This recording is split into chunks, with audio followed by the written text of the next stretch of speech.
That's me. So I can't do it. Maybe that's when you said, oh, you put mindless game. Yeah, no, mindless is brilliant, but it's they're not as mindless as I think. You're right though, it's soothing and it's a really nice, it's a way to do something without having to think. And it's pretty and the colours. And for me, the kind of thing is just annoying because I try not to, but I play it a little bit too often before bed, and then I close my eyes and I'm, I'm looking at it. I'm just doing that. But it is entirely so mindless. There's nothing I don't care. I care about, but the colors are pretty. It's just pink. Yeah, absolutely. I love their song, the Singing Monsters. I love each monster has its own. Okay. Sorry to interrupt the singing monster.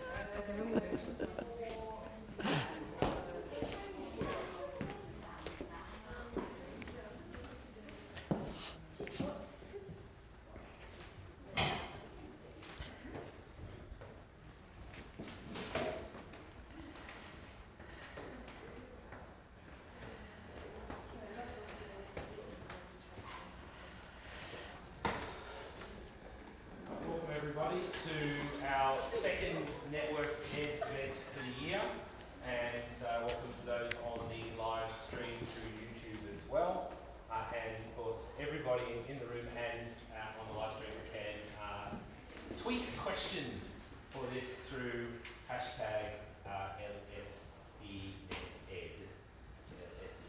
LSENetEd.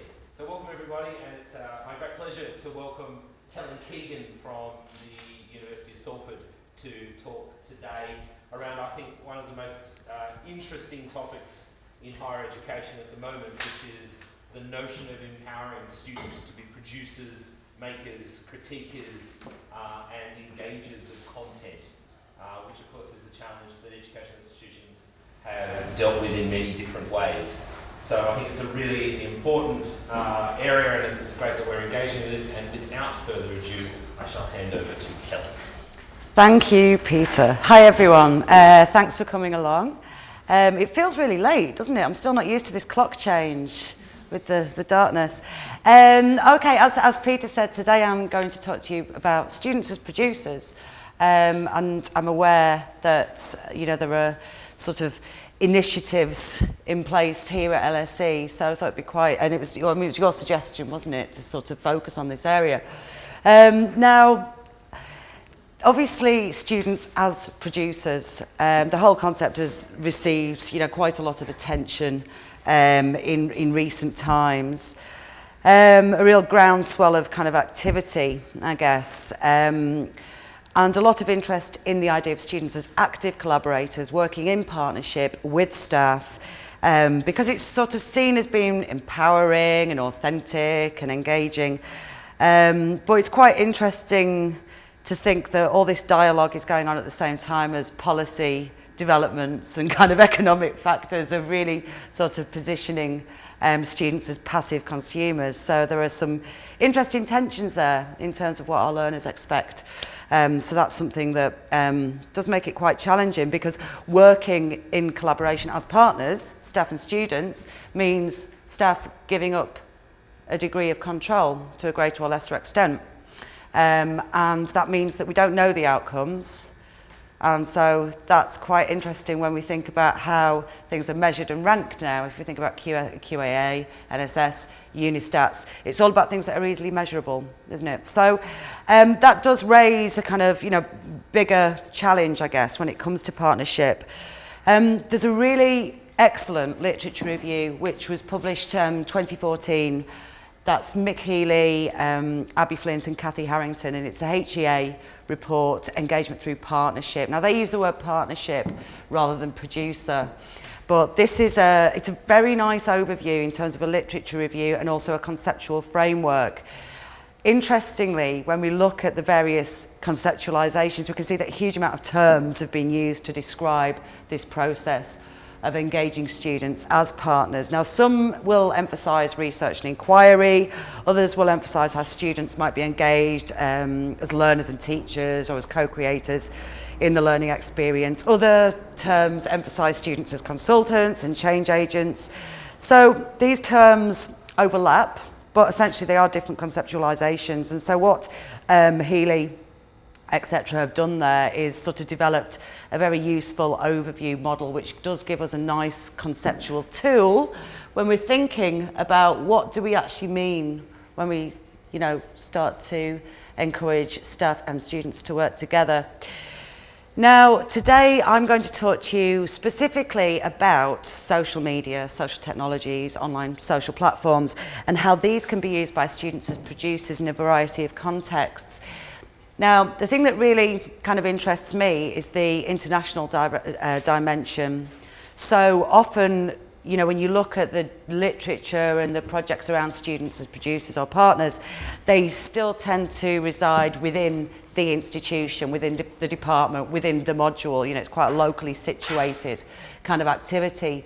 But when you're dealing with, you know, the social web, I think that because of the nature of the tools that you're using, it's a great opportunity to look beyond the institution and think, well, how can we partner disciplines and cultures and time zones, essentially. So that's what I'll talk to you today. I'm going to share 4 examples of international collaboration and thinking about students as producers very much as a cultural shift. So this isn't about a quick solution or a one-stop project. This is an evolution over 4 to 5 years of collaborations that have been very kind of emergent from the ground up. So there hasn't been an initiative where people said, okay, let's do student as producer projects. This is stuff that's just evolved through a group of like-minded people sort of meeting each other online and at conferences. So, as I say, this is, I'm going to trace an evolution of these sort of students as partners and producers over a 4-year period where we basically start quite slowly, where we as staff still sort of design and control the partnership and production, but gradually moving towards student-initiated and student-led collaborations where they actually become the teachers. So that's where we're up to now. And essentially, I guess I'm leading towards this idea of supporting the emergence of partnership communities, so shared goals, practices, and knowledge. I think they're really, really key if we're going to make something sort of scalable and sustainable within the institution, because we are talking about a changing culture. So, as I say, I'm going to go through 4 projects, which means that I'm only going to describe them very briefly, essentially. Therefore, I'm sure this is going to raise as many questions as answers. So do forgive me if I miss any crucial bits of information out, and please do ask me anything at the end. Okay. Right, so these are the collaborations I want to talk to you about. iCollab, Elvis, and Mocco 360. Now, the ultimate goal in these collaborations, these are international collaborations, is to work with our students to develop new ways of seeing and learning and teaching through the collaborative study of internet technologies and emerging forms of digital creativity. Very much about learning from one another's disciplinary perspectives and cultures, not just the students, but us as well. Okay, because we all, we're based in, all right, I'll list the countries involved in this. We've got the UK, France, Germany, Spain, New Zealand, Colombia and Ireland, and disciplines ranging from audio production to architecture to PR to web science to educational sciences, levels from undergraduate to postgrad. So it really is about crossing boundaries. And as I say, I think when we're dealing with social technologies and sort of web platforms, it really lends itself to that kind of study that does cut across disciplines and cultures and time zones, because we're talking about something that is global. So, you know, it lends itself to kind of collaborative exploration, I guess. So there are a couple of diagrams here which actually, there's, oh dear, the circles are missing, unfortunately, but it gives you an idea of the kind of community of practice behind some of these collaborations. Now, basically what's happened here is groups of us have found one another through the internet, through Twitter. We've found us, you know, that's kind of how things work now, isn't it? If you're in that space, you can make those connections. And we've found areas of common interest. And it started very slowly, 4 or 5 years ago, where we've kind of said, oh, I'm doing a similar thing to you, and I'm on the opposite side of the world. Let's have a Google Hangout, let's have a Skype meeting, let's talk about it. But these sort of international partnerships have become embedded in all of our curricula. So I'm going to talk you through these partnerships and specifically what we've done with the students. So first of all, iCollab, not the most imaginative name, but I'm sure you can guess it stands for International Collaboration. Right, in iCollab we have UK, New Zealand, Spain, Germany and Ireland. Okay, the disciplines involved audio production, PR, web science, educational research and architecture. So quite a diverse range of disciplines. Multiple platforms, multiple social platforms. And this is very much about responsive, just-in-time curriculum development. So, cultural shift. Okay, the first cultural shift that we kind of deal with is it's quite simply the time zone thing. When you're working with people all over the world, inevitably you have to meet at odd times, like 8 in the morning or 9 at night. Really good thing about that, and this is about the sort of partnership within the staff, is that you get to know one another in a much more intimate way, because basically when you have to meet at 8 in the morning, so people have just got out of bed, or 9 at night, so people have got a glass of wine, it's a real leveller. And that's something which is a kind of accidental sort of learning experience for us, that we've got to know one another really, really well, because our curriculum development isn't something that's kind of tied to the institution in the office. It's something that takes place in our homes with family walking behind and making noises and all the rest of it. Now, that might seem like a frivolous thing to talk about, but when we're talking about partnerships and rich partnerships that involve, you know, these really do involve trust, honesty, communication, openness, and I think there's something really powerful about working away from the institution in that way and getting to know one another. And I think that's helped to glue us as a group of lecturers. I'll just talk you through 3 of the iCollab projects, just to give you an idea of the kind of things we do. I called it just-in-time curriculum development. That's because we change it every year, because we're dealing with social technologies and they are such a kind of personal thing. We don't think it's right for us to decide what we're doing until we know our students. So all we know at the beginning is, I'm going to have roughly this many students and these are the dates, and that's literally all we know. And once we've met our students and we get to know them after a few weeks, then we think, okay, where could collaboration happen? So this is an interesting one, because that's something that we have to be quite careful about when it comes to you know, educational logic, aims, objectives, outcomes, and increasingly the university wants to know what your assignments are going to be 12 months in advance and what the submission dates will be and all the rest of it. So there are certain tensions to deal with there. In 2011, which was our first collaboration, that was a real softly thing, really. I mean, it was students really as producers of content, okay? Student-produced OERs, lots of sort of different micro projects. The one that I really liked, because it kind of crossed borders in a sense, was the architecture students in New Zealand got my students in the UK to make little sort of social media videos for them to take to Haiti, where they were going for 3 months to do a school build project. So that was a really sort of nice exchange in terms of content, you know, creation and the production of OERs. But it was, as I say, it was very production focused, and really it wasn't really, you know, we defined it rather than they did.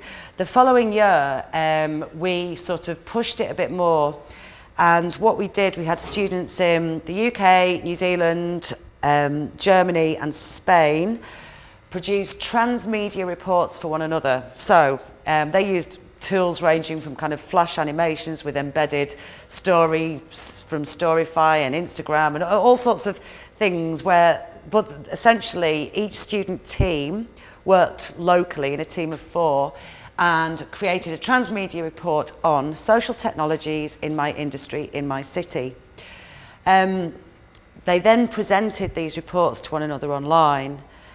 The reports were available as transmedia kind of experiences online, but they also presented them via web conference, and the students would watch those.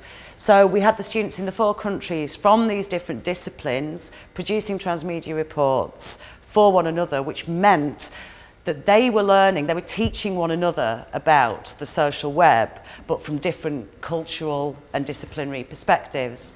And then what they did was reviewed and ranked one another's, each group's work, and the winning team in each country won iTunes vouchers. So that was kind of pushing it a bit more in terms of the sort of peer review, peer assessment.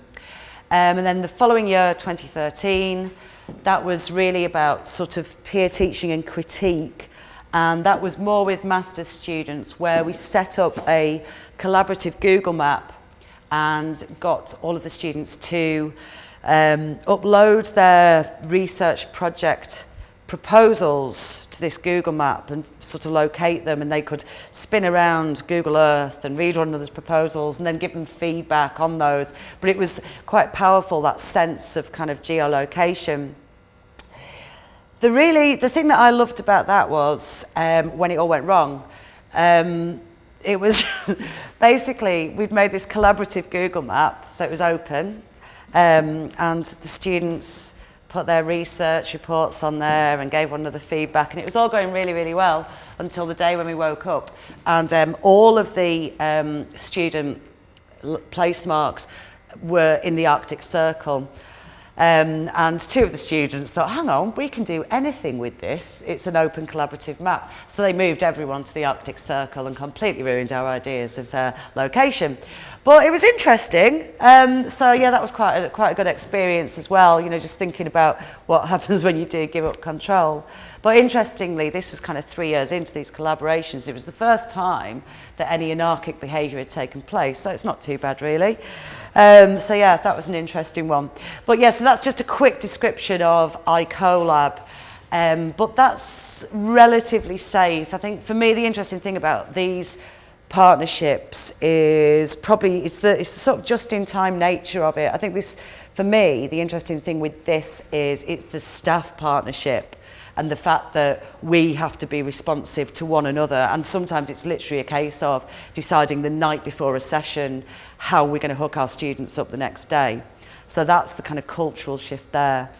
So the next few examples are all going to be based around the entertainment lab for the very small screen, which is our way of conceptualizing mobile phone filmmaking projects, sort of global projects. And here's the team that I work with here. We've got Dan at Unitec in New Zealand, Tom, AUT in New Zealand, Laurent, University of Strasbourg, Max in Wellington at Massey, Philippe in Bogota, Colombia, and I'm there in the UK.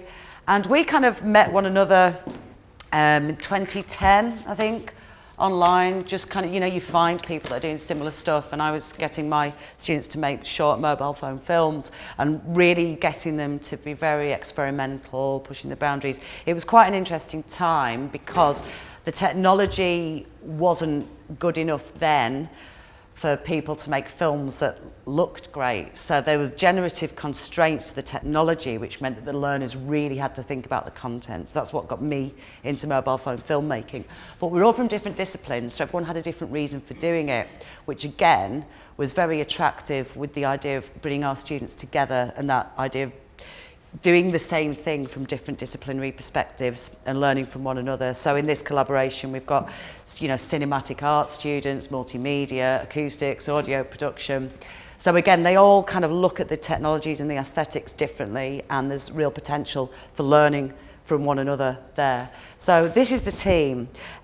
We basically got talking online, and in 2011, decided to be critical friends for one another. So that basically involved doing the odd guest lecture usually at very odd times of night and day because of the time differences. So I'd do a session from 2 a.m. till 4 a.m. on a Monday morning for New Zealand. And then we'd have that connection with one another students, and then we'd be able to give one another students feedback on their work. And that was kind of a softly, you know, into the partnership, but that went really, really well. So we decided in 2012 that we'd connect our students and get them working in partnership with one another, you know, really collaborating. So that's when Elvis was born, really. And this was all about developing new ways of seeing, learning and collaboration through mobile phone filmmaking and emerging forms of digital creativity. And, you know, as I say, really learning from one another's disciplinary cultures and perspectives. So again, it was multidisciplinary, multi-level. It was very much about the sort of co-production, consumption and critique of mobile film. There was a lot to sort of pull apart there. And as I say, because the learners are from different perspectives, they can really teach one another there. In some ways, they'll be less resistant to one another than they would do to us when we're talking about things that are kind of a bit weird, you know. So, but as well as that, it was about us as tutors modelling a paradigm shift in terms of educational practice, because what we decided to do with this project was to really open ourselves up in terms of our own planning. So all of our meetings, we'd invite students along to online if they wanted to participate. All of our planning documents, everything was done openly through Google Docs. Everything was there for the students to see.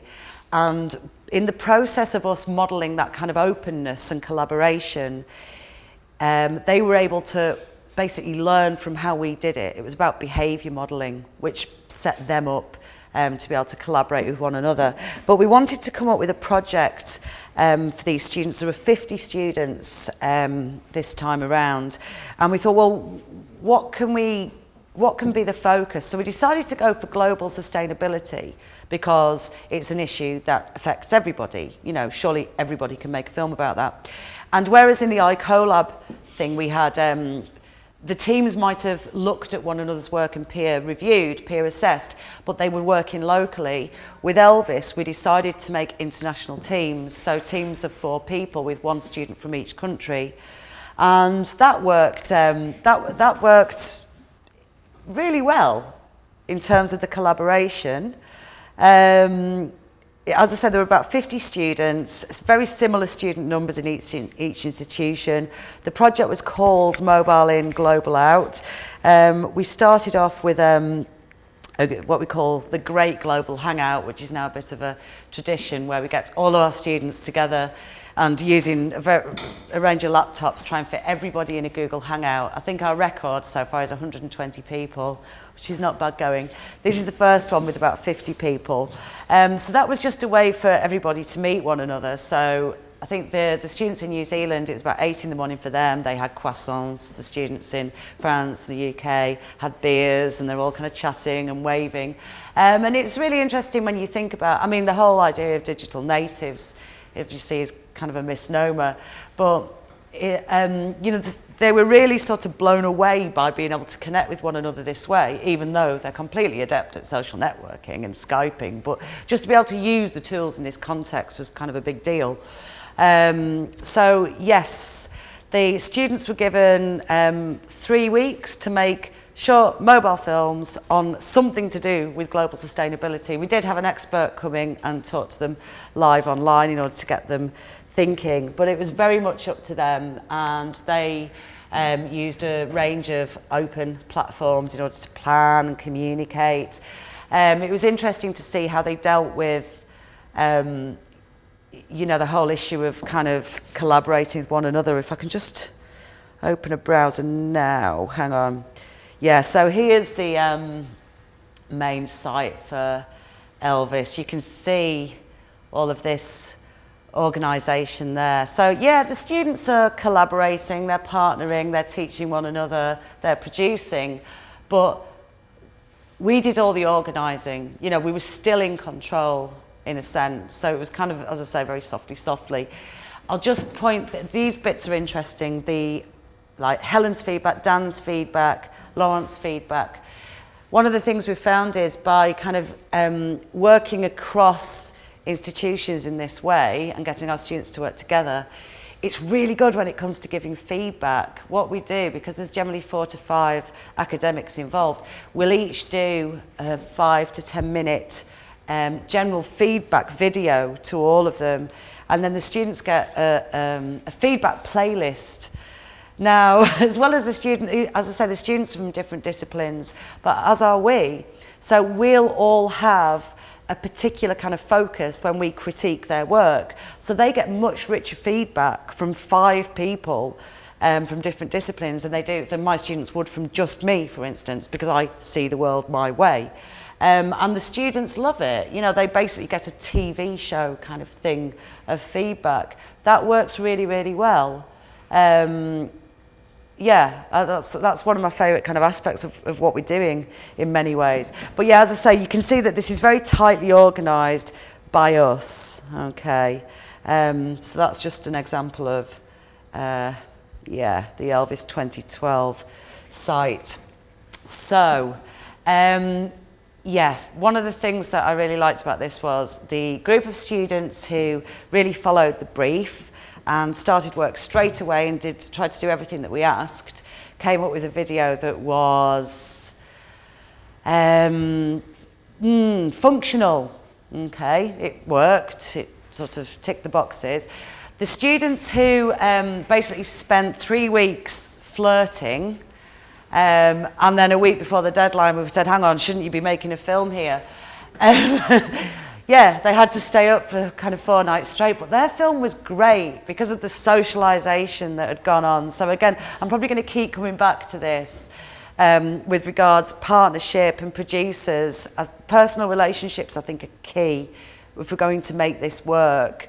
It's about trust, honesty, openness, and weirdly, their flirting and procrastination, we learned that actually served a purpose. Their production was great. There was warmth to it. So that was quite an interesting finding. So what worked well with this first iteration, I guess, small numbers, balanced teams, the same number of students from each country in each team. Because they were small, we could easily kind of follow Google Hangouts and manage it and control it.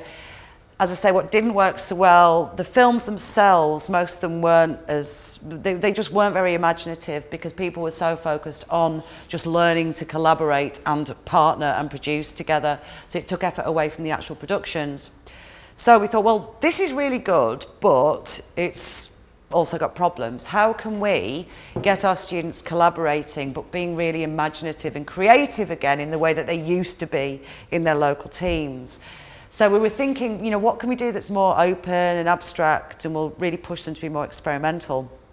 So Laurent, actually, a friend of his, a guy called Warwick Davis, who is a composer in New Zealand, he'd written an opera called State of Being, and that was due to be premiered at the Tete-a-Tete Opera Festival in London.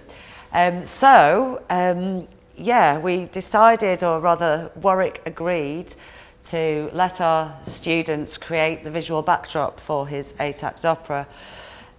So this was a really challenging brief for the students. So in 2013, this time we went from 50 students to 120. We introduced Colombia into the mix as well, which meant that in terms of time zones, things were complicated again. There was literally a 2-hour window each day when people could meet.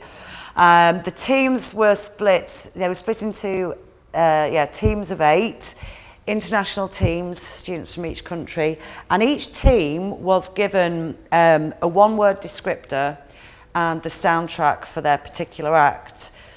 And to say the soundtrack was avant-garde, which is almost an understatement, and the students were kind of horrified when they heard the music. And I think the 1-word descriptors, as I say, there was 1 word for each act. There was love, sex, truth, drugs, jazz, science. We didn't make these up. These were Warwick's acts. But this is all the students were given this group of people that they basically never met before, this one-word descriptor and this really difficult to, listen to music. So, the idea was that we hoped that they'd be really sort of creative and right brain and, embrace the abstract, start thinking in the abstract. And it was very interesting to see how students from different disciplines dealt with the abstract and the kind of tensions that arose there. But, yeah, I mean, it was a great project, actually. It was finally premiered last year, and some of the UK students went and videoed it and made a film and sent it to the other students in the other countries. It was great. I'll show you I feel like I should say I'll show you the site. I should probably say I'll show you the chaos. So here's the organisation for Elvis 2013. Now, you see how with Elvis 2012, this is all like tightly managed and You can see how much effort went into just trying to keep Elvis 2013 under control. There's nothing there. We were really busy. This shows you the organisation. We've got one opera, 8 acts, 8 teams, each team split into groups, these roles. It was a complete nightmare. And what happened was, the students started kind of playing us off against each other, really. So some of the students did. Some of my group would complain and say, well, we tried to have a hangout last night, but the students in New Zealand didn't show up. And then I'd speak to my colleagues in New Zealand and they'd say, well, our students said that they tried to have a hangout last night, but your students didn't show up. And all of a sudden we realised that they were playing us off against each other. And that was one thing that was difficult when it came to going from 50 to 120 students. It was very hard to kind of manage, and it caused tensions between the group. So even though the staff had been working together for 2 years, it was an interesting learning experience. But yeah, so that was it was really good fun. Here's the roster. This shows in a Google Doc. This is the kind of organisation here. So we've got all the teams and their emails and their contact details, and each team has their own page which links to their planning docs, and they're having their hangouts and putting them on YouTube and vice versa. And we're all able to watch one another's hangouts. I was telling Peter earlier that one of my weirdest experiences in many, many years of working with students was definitely having a long conversation at 10 o'clock one night in a Google Hangout about how to represent sex in the abstract for the visual backdrop. And it's one of those things where it just feels like the most normal thing in the world. Then all of a sudden you think, can I actually be having this conversation with a load of acoustic students? Quite bizarre.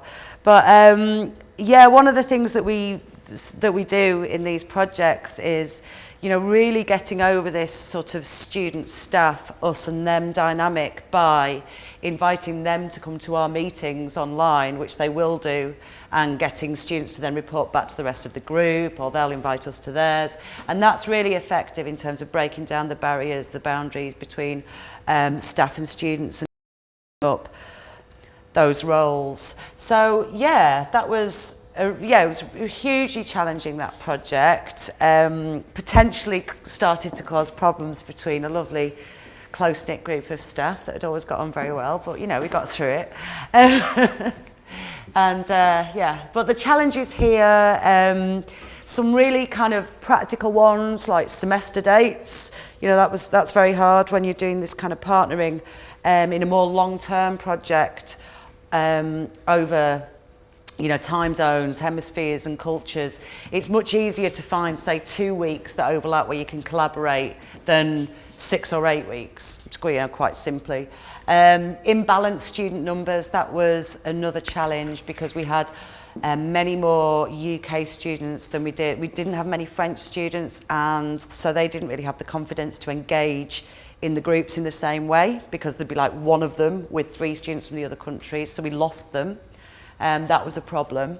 And the thing about that is, again, you can't control this thing, because for some of the students, they they were doing this within an elective module, so the tutors wouldn't even know how many students they'd, so you've got all these kind of things to deal with.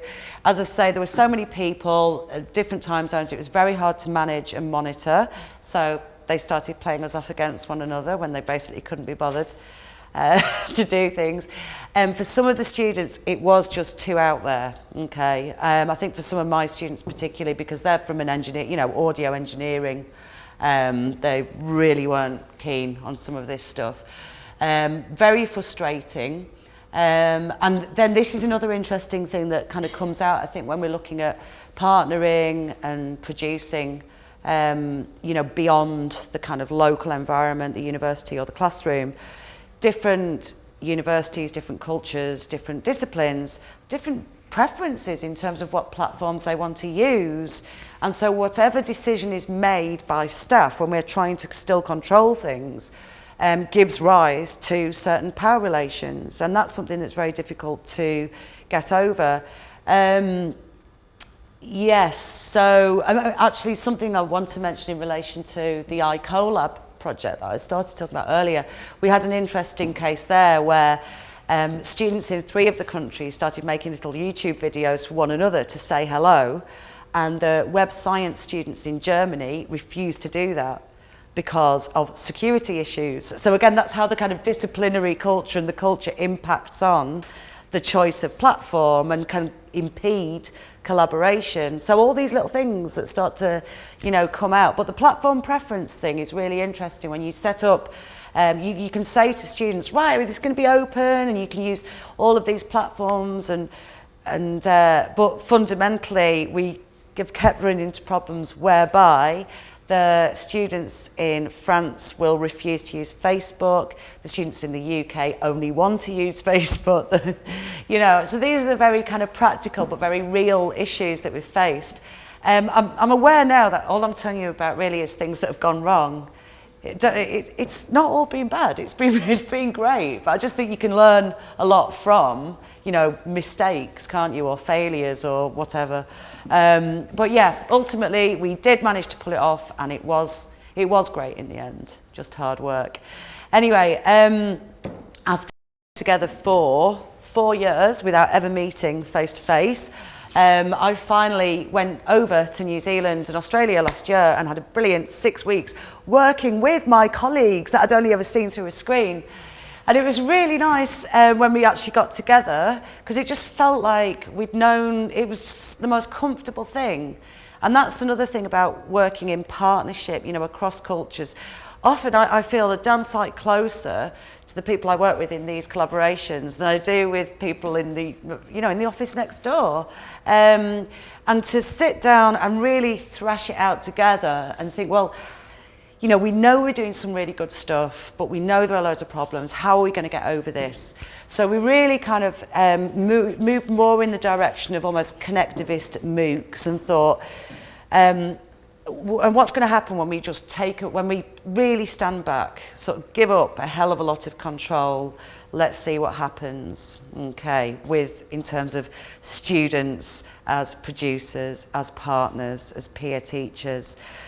So we carried on with the mobile film stuff, but we wanted it to be learner generated as far as possible.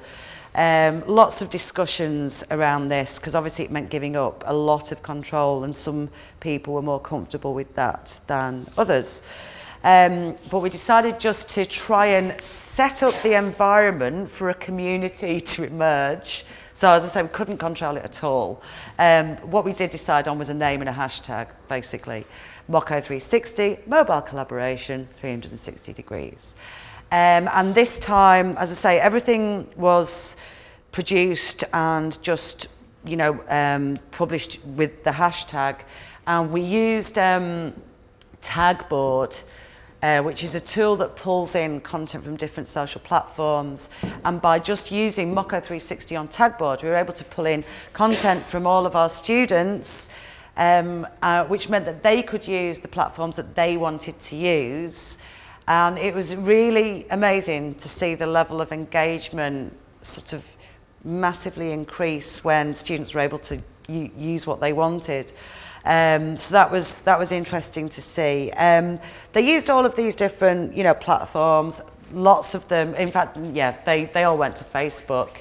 You know, we've been doing everything we could not to go anywhere near Facebook, but actually when it was really up to the learners, the vast majority of them did go to Facebook.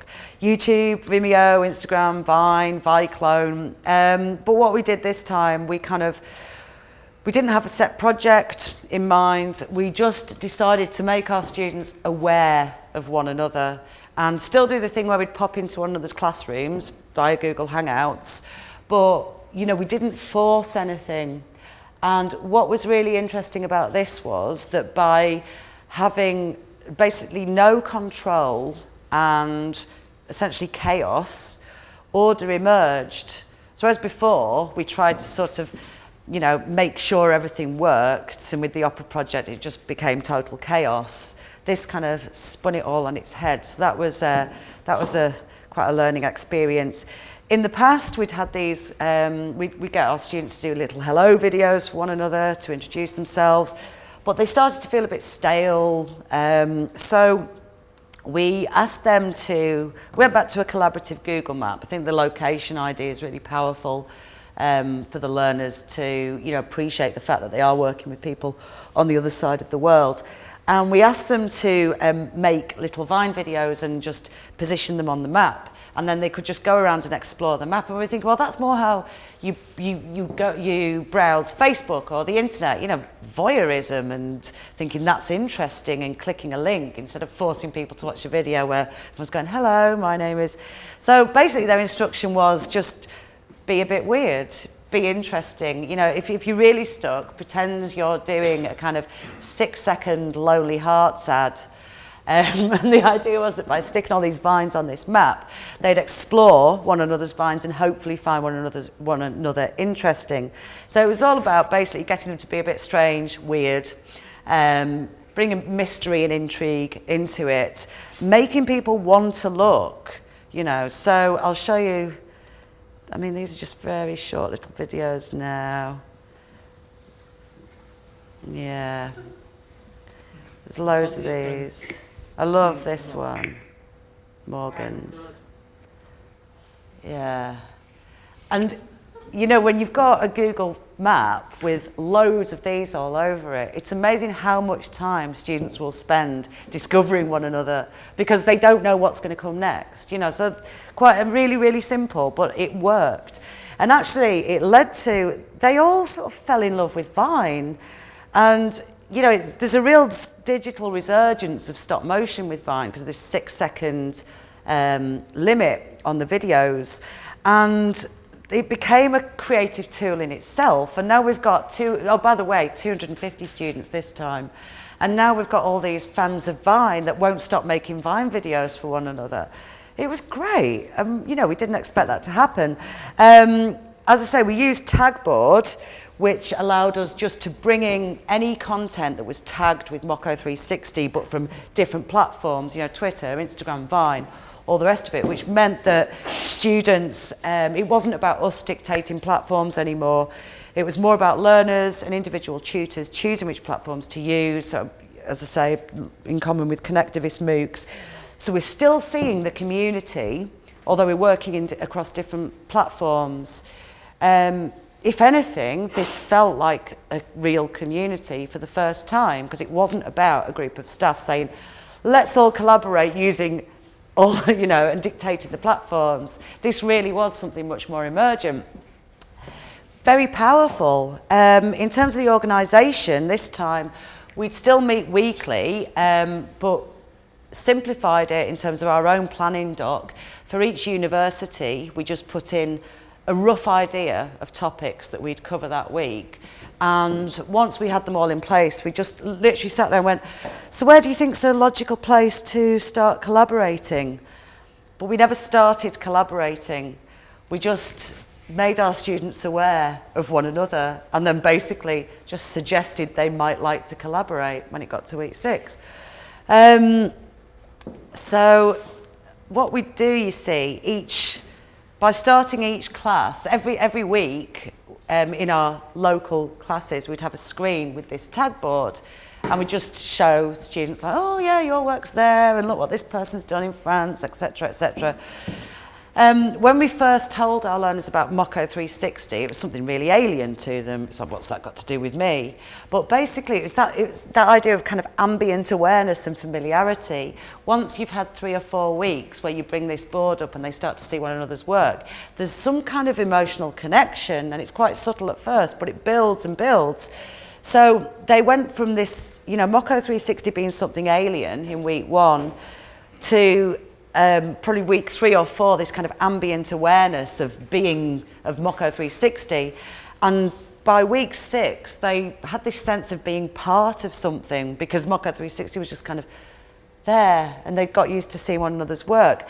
What was really good to see, that then when we sort of suggested in week 6 that, you might like to collaborate, and just left it at that, the amount of students that were incredibly proactive, and more than they'd ever been before, because we'd set up this kind of enabling structure and space for these things to happen. So students were actually looking forward to collaborating. And here's a really nice video that one of the students made. He was just very excited about collaborating with the rest. So this wasn't assessed, by the way, he just did this. He made a little stop motion video, which I'm trying to play now, hang on, to say hi to the students in all the other countries. It's just like, wow.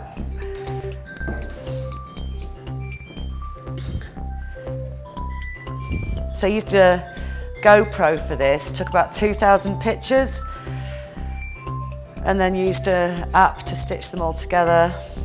He made the music in Logic Pro. Hola, Colombia, salut France, hey Kiwis from Salford. Just simple stuff like that. But it was amazing to see this kind of thing happening when we stepped back. And then, as I say, we'd always sort of really tried to not use Facebook, but, gave up control. This happened. The students set up this Facebook group, and they started posting ideas. Hello everyone, this is someone in New Zealand. Hello everyone, I've got an idea for a mobile film, and I think it could work with heaps of multiple people, or a couple of, and they're going there and sharing ideas. And this was like 38 comments within one evening. And they're all there talking and engaging and coming up with ideas for making films together and learning from one another. And we're like, oh my word. Wow, it's quite humbling, isn't it, to realise that maybe as a teacher you might get in the way sometimes. But yeah, so it was really nice to sort of see them, and again, in the way that we used to tell them to, blog things and publish their Google Hangouts so we could see their thinking processes. We didn't have to ask for that. They were just doing this, and it was brilliant to sort of see all of this going on. And then the other thing that happened was, the crossover between staff and students as well. I'm just going to talk very quickly through a couple of examples now, but here's one where Philippe in Colombia collaborated with a student in Manchester. So the fact that someone was a student and someone was a member of staff stopped being relevant. They were just both interested in augmented reality filmmaking, and they had an idea, so they just worked together. And that was lovely. So they made this mixed reality mobile mentory. So it's a tutor-student collaboration, but it was very much, I guess, about Philippe, the tutor, sort of modelling behaviour and practice, but the student he worked with, because they did everything openly, everyone else could see them doing this. And so everyone else then watched what they were doing, and then they knew how they'd go about their collaborations. We never told them how to do any of this stuff. It was just amazing to see how much ownership they had. But Philippe, as a tutor in this, did play, a really important role. So they basically did this, mixed reality mobile mentory, where they're looking at Manchester and Bogota through multiple devices.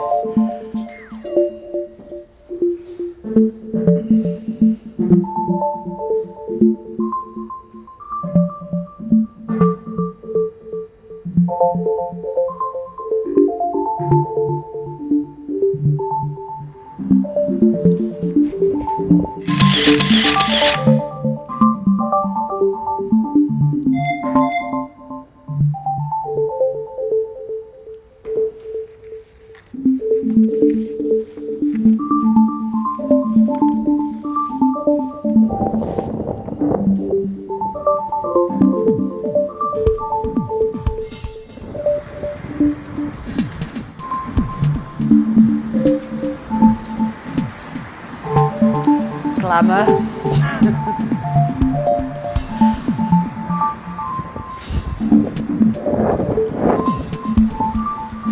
So I'm going to pause that there, but the thing that probably doesn't come across to you now is that kind of collaboration and the planning that goes into that, because these are two people in completely different parts of the world making a film together. And if you look at the planning doc, you know, it's very, very measured. It's kind of, okay, so what we'll do, we'll stand there and make sure you've got this behind you and the sky's like this kind of light and turn around at this speed. And you know, that's a real big paradigm shift when it comes to this kind of creative filmmaking. And then the final example I'll show you very quickly, which is another one that I loved because, again, this was a real leveler. I mean, boundaries between staff, students completely blurred. This was a project set up by some of the students in the UK who became very interested in forced perspective. Okay, and they thought, right, why don't we do a film about forced perspective but get students from other countries involved, and then we can use it to teach one another about forced perspective. And what I loved about this was that, firstly, that it involved both students and staff. It didn't really matter. It was just about people contributing. But they actually had this whole social media campaign around it. They made an instructional video. So hang on, I'll show you this quickly.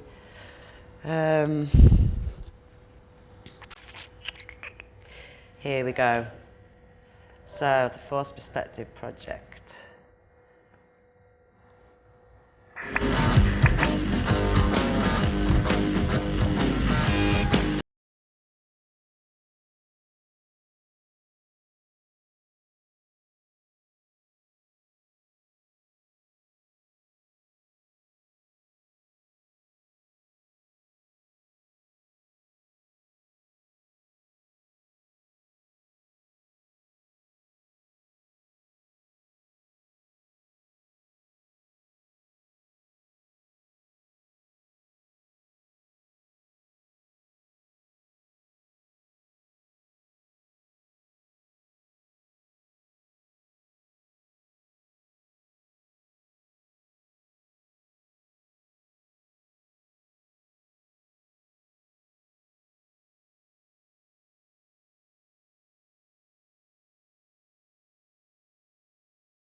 So yeah, that became a really kind of fun project that, you know, lots of people did get involved in. And what was really nice about the Forced Perspective project is that they got really into it and they're like, right, we're going to carry on with this. And then after it was done, they you know, they've got ownership of this. This was their idea. They crowdsourced everything. They coordinated it across these continents. And the group of students that did it said, well, we, at the end of this particular module, we, you know, sat down with them and had focus groups and said, right, really moving towards curriculum co-design. So saying, right, you've experienced this module, you know, what do you really think, what really worked, what doesn't work, what, you know, and sort of working with them. And they said, well, can we come next year and can we do an entire sort of session a week on forced perspective? And another group want to come, and so now they're coming saying, can we teach next year's students, which is just brilliant. And we've actually changed the way that this module runs now, kind of as a result of this. Instead of having, you know, 2-hour slots each week, which I used to do 5 times because we had so many students, it was repeat teaching. we're now going to have a sort of 2-hour lecture slot in the morning and then a 3-hour big open creative workshop space in the afternoon. And students are going to come and take it in turns to teach and facilitate the afternoon sessions according to what they know and they've learned. And that's been a really, really exciting development. And as I say, it's taken us 4 years to get to that point where students have, you know, as I say, started from producing things for one another to co-producing, to facilitating peer reviewing, and now genuinely initiating and leading their own collaborations and wanting to teach one another. It's taken a while, but we've got there. We've made loads of mistakes along the way. It's been really hard work. Now I'm going to do something terrible now and end with 2 slides with loads of text on them. Don't shoot me. But I think these quotes just kind of sum it up really. So this, you know, I've mentioned control a few times, and I think we really do have to be responsive to context when it comes to knowing when to kind of take control and give up control, and that's a big thing. So it's going back to this idea about being dynamic, developing things just in time. So it's about, ultimately it's about being flexible. In order to work with a group of people over disciplines and cultures and time zones, you have to be honest and open in order to trust one another enough to be flexible. So that's kind of, and that's where I think the socialization comes in. You know, the being silly in Google Hangout windows and wearing silly things on your heads and stuff, which Google lets you do. All of these things might seem frivolous, but they're the stuff that breaks down the kind of social barriers and enables us to feel comfortable taking risks together, working together. And then, right, now if you thought that was a lot of text, sorry. These slides will be online afterwards. But yes, I think this is great. This is from Healy's report, but very much kind of paraphrasing Williamson, talking about how when we move into these co-approaches, they really are challenging these traditional power relationships. They're big cultural shifts in terms of how we organise everything in HE. Okay, and that's something that takes time. The other thing is, I mean, it's difficult, it's destabilising, provocative. Change can be experienced as deeply threatening to one's personal and professional identities. Again, yes. You know, when we made that shift from tutors defining the project to a hashtag and emergent, it was very interesting to see how within our close-knit partnership of academics, that we like one another, that, you know, that was disruptive. Things became quite tense, probably for about a 12-month period. So yeah, difficult. But ultimately, I completely agree, where resistance is most pronounced, the potential for powerful and transformative learning as change is greatest. And that's not just for our students, that's for us as staff as well. It's completely changed the way that I think about curriculum development, module delivery. You know, it's become this thing that moves over all of these boundaries.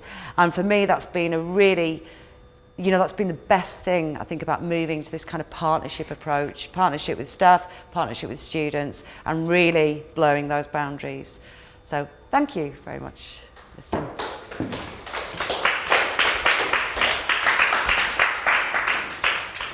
you, Helen. I always come away from seeing anything that Helen does with a certain sense of both inspiration and sort of a deficit that I'm not doing something as innovative and exciting as this. And I think these are really quite real and genuine experimentations in innovative pedagogy, which I think the sector has and both an opportunity and a responsibility to embrace. So I think that's been a really valuable contribution to that. We've got some time for some questions. We do have a microphone here, not necessarily for the room clearly, but for our viewers on YouTube. So if anyone has any questions, I shall open the floor to them. Silence. Yes. Hello. Hi, my name is Catherine Xiang from the LC Language Center. Hi. So thank you very much for the interesting presentation. I just wanted to, because some of the things you mentioned is if I understand correctly, and some other things may be assessed. So I just wondered, because it does seem to take awful lot of time from students' perspective, and what is the best way you kind of motivate them to do that? I mean, I can see the change towards the end, but I just wanted to, as a starting point. It's been really, yeah. try to engage them and sort of convince them they need to spend the time to do that? Thank you. That's a really good question, and there isn't a neat answer to this. My students are always assessed. This always forms part of their assessment. Some other students aren't assessed, and we've had very different experiences. With the PR students in New Zealand, they've possibly been the most engaged body of students we've ever had involved in the project. They weren't assessed, it was an extracurricular thing. And it's very hard to sort of pinpoint why they were so motivated on that occasion. It could be because there's a particularly powerful member of that group that is motivated, so other people follow. It's really hard to isolate, but all we know is that we still don't know. Okay, that's the easy answer. I mean, with the animation students in France, 1 year, they all completely engaged, even though they weren't being assessed. The following year, they weren't being assessed, and they all just dropped off. That was the opera project. The year before, when they had a more defined task, they stuck with it, even though they weren't being assessed. So because the projects change each time, so the variables change each time, unfortunately that means that we've not been able to sort of isolate distinct success factors. But again, I think that's kind of paralleled with our, the way at the start mentioning about the sort of QAA and our need to sort of measure and rank and categorise everything. So this is just messy stuff. And in reality, you don't know how well it's going to work from 1 year to the next, and that's just how it is.